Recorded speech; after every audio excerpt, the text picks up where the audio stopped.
안녕하세요. 오늘은 기능의 부하 첫 번째 시간, 개요, 그리고 기초의학에 대해서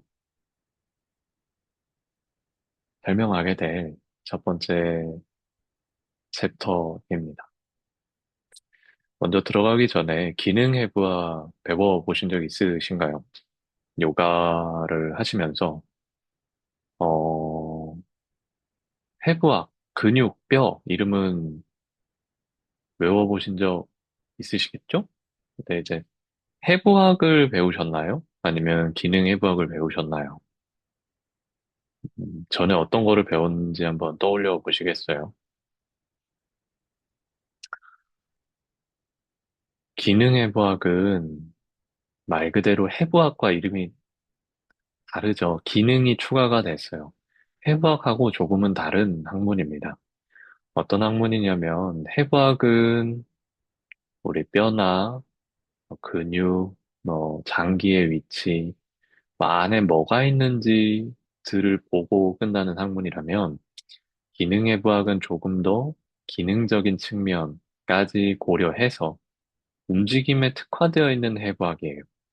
그래서 제가 종종 비유를 하는데, 해부학은 말 그대로 누워있는 사람이 안에, 근육 안에 뭐가 있고, 근육이 어디에 있고, 이런 걸 배우기 위한 학문이라면, 그러니까 모든 의학의 기초이긴 하지만, 움직이지 않는 사람이 전제돼요. 그런데 기능 해부학은 말 그대로 기능이기 때문에 움직임이나 동작에서 사용되는 근육의 변화, 아니면 건의 변화, 신경의 변화, 이런 것들을 같이 한 번에 봐요. 그래서 그냥 해부학과 다르게 좀 더 움직임과 동작에 특화되어 있는 해부학이다. 이렇게 보시면 돼요.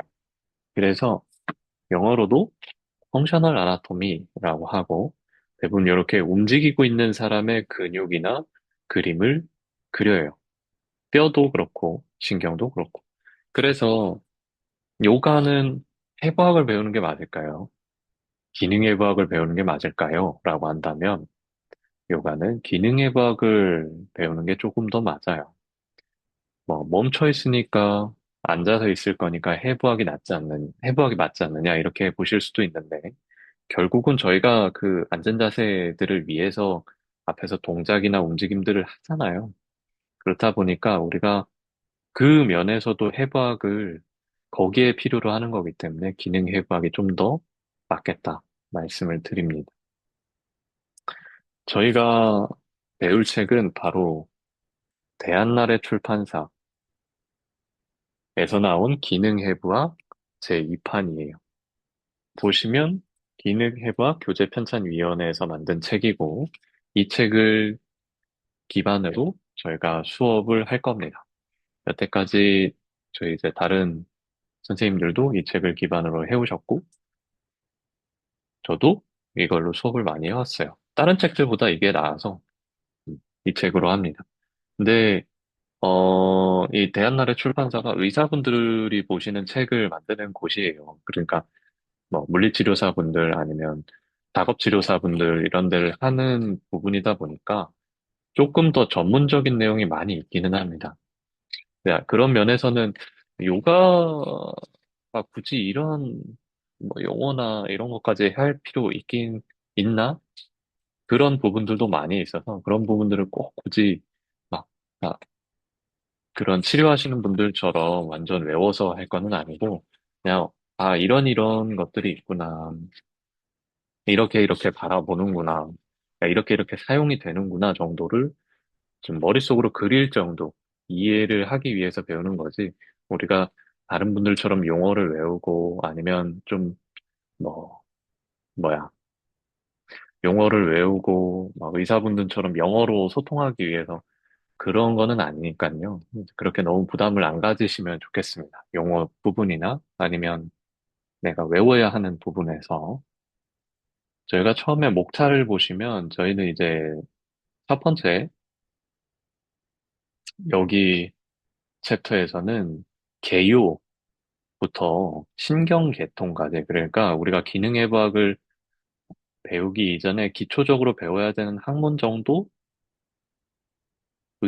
기초의학적인 지식 정도를 이 앞부분에서 배울 겁니다. 그래서 뭐, 다른 엄청나게 자세하게 들어가진 않아요. 생리학 조금, 뭐, 해부학 조금, 아니면 운동역학 조금, 뭐 이런 식으로 나오는데, 막 그 학문에 있는 것처럼 자세하게 나오지는 않으니까, 아, 이거를 모든 이제 뒤에서 근육이나 관절이나 이런 것들을 할 때 다 공통적으로 들어가야 되는 기본적인 지식이라서 저희가 배우는 것뿐이거든요. 그래서 너무, 네,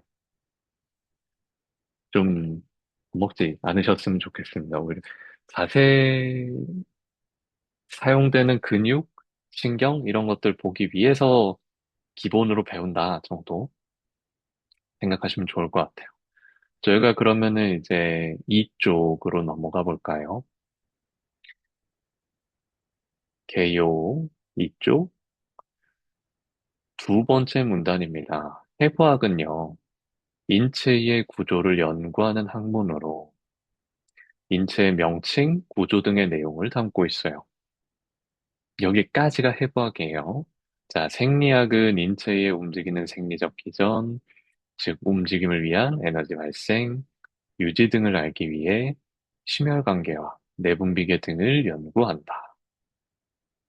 여기서 중요한 것은 움직이는 생리적 기전, 몸 안에서 어떤 작용이 일어나서 움직이게 도와주는지. 자, 밑에 신경해부학은 움직임에 있어 움직임 조절과 신호 전달을 알기 위해 신경계를 연구한다. 움직임을 조절하고 신호 전달을 알기 위해서 신경해부학에선 신경을 배운다. 자, 그리고 마지막, 움직임은 현상을 알기 위해서 기능해부학, 임상운동학을 학자들은 연구를 합니다. 자, 밑에 세 번째 문단, 기능해부학은요, 해부학을 바탕으로 움직이는 주체인 근육의 기능을 보다 깊이 연구하는 학문이에요. 여기서 중요한 지점은 뭐예요? 움직이는 주체인 근육의 기능. 이게 기능해부학에서의 핵심이에요. 그러니까 그냥 해부학처럼 인체의 명칭, 구조만 이야기를 하고 끝나는 게 아니라 어디에 근육이 있네, 어디에 관절이 있네 하고 끝나는 게 아니라 움직이는 주체인 근육의 기능, 그 근육의 기능을 위해서 신경, 생리학, 그리고 근육의 작용까지 한데 뭉쳐서 배우는 게 기능해부학이에요. 그래서 맨 마지막 문단, 움직임은요, 인체의 모든 기관의 활동들이 조화로운 협력을 통해 이루어지기에 서로의 상호작용이 중요하고 많은 조직과 기관들의 활동에 하나라도 문제가 생길 시 움직임이 발생하지 않습니다. 그러니까 여기서 중요한 건 뭐예요? 움직임은 인체의 모든 기관의 활동들이 조화로운 협력을 통해 이루어지기에 서로의 상호작용이 중요하다. 그래서 상호작용들을 계속 겁니다. 그래서 저희가 어떤 하나의 자세를 잡을 때 어떤 근육이 쓰이는가, 어떤 근육이 주동근인가 중요하죠. 그런데 그 외에 어떤 근육이 보조하는가, 고정해 주는가, 어떤 근육이 길항작용을 해주는가, 어떻게, 어떤 신경이 관여하는가, 그리고 어떤 생리적인 작용으로 이 근육이 움직이는가까지가 기능해부학이 중요하게 생각하는 부분입니다. 그래서 요가는 움직임, 동작이 있으니까 기능해부학에 좀 더 맞다고 처음에 말씀을 드린 거예요. 자, 그러면 밑에 해부학적 용어에서 해부학을 서로 소통하기 위해서 해부학적인 용어를 통일돼서 사용하고 있는 용어를 알려주겠다는 내용입니다. 먼저 그러기 위해선 우리가 해부학적 자세를 먼저 알아야 돼요. 해부학적 자세는 3쪽에 보시면 그림으로 나와 있습니다. 이렇게 사람이 요가에서는 타다아사나라고 하죠. 타다아사나로 서서 손바닥 정면 보여주고 있는 이 자세가 해부학적 자세입니다. 해부학적 자세는 우리 몸에 익숙하고 바른 자세는 아니에요. 해부학적으로 설명하기 위해 기본으로 만들어 놓은 자세예요. 그러니까 여길 기준으로 손이 뒤집어졌다. 손이 엎어졌다. 팔이 구부러졌다. 어깨가 180도 굴곡이 됐다. 이걸 설명하기 위해서 기준 자세를 만들어야 했는데 그게 해부학적 자세예요. 그러니까 요가에서 요즘에 어떤 분들이 이제 해부학적 타다아사나 이런 걸 하는데 해보시면 굉장히 불편해요. 이거는 사람이 편하고 기본이 되고 그러기 위해서 만들어 놓은 자세가 아니에요. 해부학적으로 사람들끼리 의사와 의사가 아니면 작업치료사와 의사가 물리치료사와 작업치료사가 서로 설명하기 위해서 만들어 놓은 기준 자세이기 때문에 이게 좋은 자세고 바른 자세고 그런 건 아닙니다. 해보시면 손목, 팔꿈치 어딘가 불편한 게 느껴지실 거예요. 계속 할 수 없는 자세예요. 그냥 설명하기 위해서 우리가 기준으로 정해놓은 자세라고 보시면 됩니다. 자, 이 해부학적 자세를 기준으로 해부학 용어가 설명이 됩니다. 밑에 위치와 방향의 용어, 첫 번째 앞쪽과 뒤쪽. 앞쪽은 영어로 anterior, 뒤쪽은 posterior라고 합니다. 그래서 몸통에서 배 쪽, ventral, 등 쪽, dors라고 하고, 손바닥은 palm, 손등은 dorsum이라고, 발바닥은 sole, plantar, 혹은 발등은 dorsum 이렇게 이야기를 합니다. 자, 위쪽일까요? 위쪽은 superior라고 하고, 아래쪽은 inferior라고 합니다. 뒤로 넘어가서 앞쪽에 보면 앞에 용어들이 삭제된 사람 그림만 딱 이렇게 있어요. 이게 해부학적 자세입니다. 밑에 위치와 방향 용어 해서 우리 앞에서 방금 글로 읽었던 방향 용어들이 그림에 적용되어 있어요. 그래서 위쪽이 superior, 아래쪽이 inferior. 자, 몸 중심을 기점으로 멀리 있으면 distal, 가까이 있으면 우리 뭐죠? 프록시말. 중심선을 기점으로 안쪽에 있으면 메디알, 중심선을 기점으로 바깥쪽에 더 있으면 라테랄. 근데 이게 중심선이라는 것도 우리가 나중에 근육을 설명하기 위해서 이 근육은 이 근육에 비해서 더 라테랄, 바깥쪽에 있어. 이 근육은 이 근육에 비해서 더 메디알, 안쪽에 있어. 이렇게 설명을 하거든요. 상대적인 거라서 상대적으로 위에 있냐, 아래에 있냐. 이렇게 설명을 하기도 한다. 자, 그리고 정면, 시상면. 시상면은 그러니까 우리가 정면을 보통 말해. 우리가 정면으로 섭시다 그러면 앞에 보잖아요. 그게 시상면. 자, 이마면으로 여기서 이마면 프론탈 플레인이라고 이제 이야기를 하는데 이마면은 우리가 흔하게 옆면 옆으로 서세요 하면은 옆으로 있는 거 있죠. 옆면을 이마면이라고 해요. 자, 몸 앞쪽은 안테리어, 뒤쪽은 포스테리어. 이렇게 이 정도. 자, 그래서 우리가 그림을 보면서 용어를 쭉 봤습니다. 자, 그러면 오쪽에 운동면 있습니다. 운동면에서 앞에서 잠깐 얘기했던 시상면, 관상면, 가로면, 이렇게 있는데, 시상면은 한마디로 아까도 얘기했듯이 정면으로 서세요 하면 우리가 이렇게 앞으로 서잖아요. 그게 시상면. 자, 옆면으로 서세요 하면은 이렇게 옆으로 서잖아요. 그러면 이마면. 가로면은 우리 몸을 이렇게 가로로 내 몸이 요렇게 있으면 요렇게 자른 게 가로면이 그냥 그렇게 이것도 왜 중요하냐면 이제 운동을 하기 위해선 어때요? 그냥 팔꿈치가 만약에 요렇게 구부러진다고 이야기를 하려면 이게 정면에서 봤을 때는 좀 제대로 안 보이는데 이렇게 팔을 옆으로 돌리면 팔이 구부러지는 게 확실하게 보이죠. 그렇다 보니까 이걸 조금 더 설명하기 위해서 자, 팔이 옆으로 되어 있고 여기서 구부려야 됩니다. 이런 걸 설명하기 위해서 용어를 정의를 해놓은 거예요. 그래서 이제 사실 수업할 때는 이런 용어를 사용할 수 없어요. 이 해부학적으로 다른 해부학을 아시는 분과 소통하기 위해서 이런 면을 이제 만국 공통으로 정해놓은 용어를 사용할 수는 있지만 우리가 그거를 모르시는 분들한테 사용할 수는 없기 때문에 이걸 많이 쓰지는 않는데 그래도 내가 이 책에서 하는 이야기나 혹은 해부학적으로 소통을 하기 위해서 정도만 알고 계셔야 된다고 생각을 하시면 됩니다. 그래서 이거를 너무 많이 막 외우고 그럴 것까지는 없는데요. 그냥 계속 보다 보면은 외워지거든요.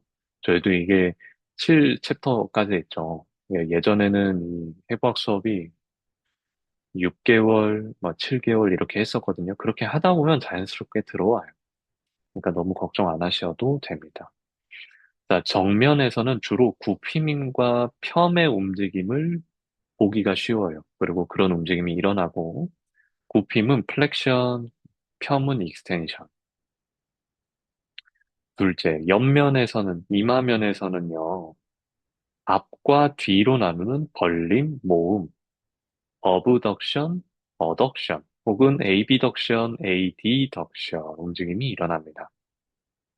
그래서, 음, 자, 마지막, 수평면이라고 불리는 가로면은요, 돌림, 가쪽 돌림, 외회전, 내회전, 외회전, 내회전이 아니죠. 맞죠. 가쪽 돌림, 안쪽 돌림, 이런 게 일어난다.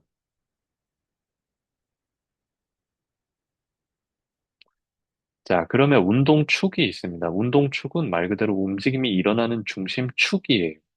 축을 기점으로 돌아가죠. 우리 몸은 다 축을 기점으로 팔이 이렇게 돌아가게 되어 있어요. 이게 막 이렇게 움직일 수는 있지만, 막 자유롭게 자기 마음대로 막 돌아다니지 않죠. 구부러지는 방향이 있고, 펴지는 방향이 있어요. 그걸 표시하기 위해서 축을 설명을 하는 겁니다.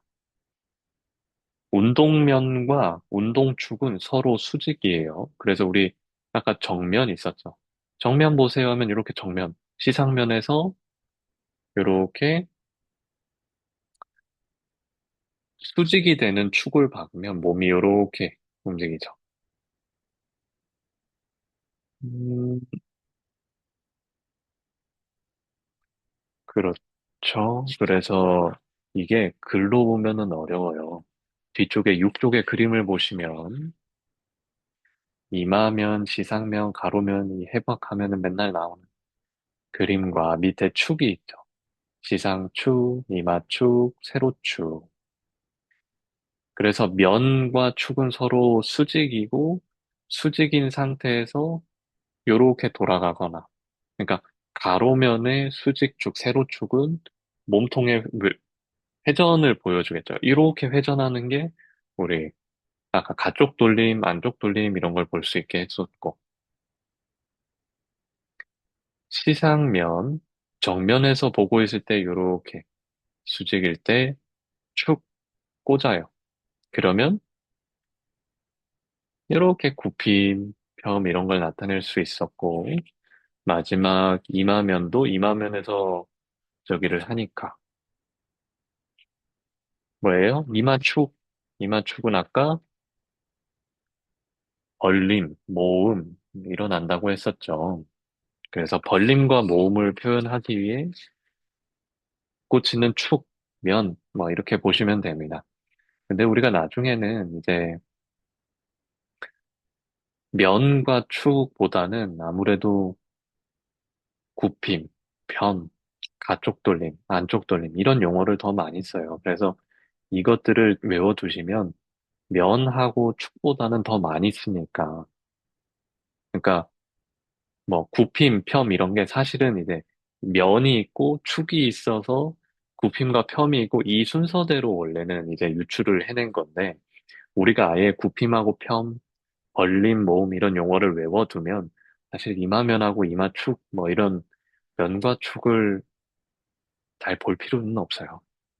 필요는 있지, 필요는 있는데, 외워두시면 막 이것들을 항상 따지고 그려야 될 것까지는 없어서, 그래야 될 것까지는 없어서, 나중에 이제 진짜 외워야 되는 구심, 겸 이런 것들을 조금 더 신경을 써시고, 면하고 축은, 그런 게 있구나 하시면 되겠습니다.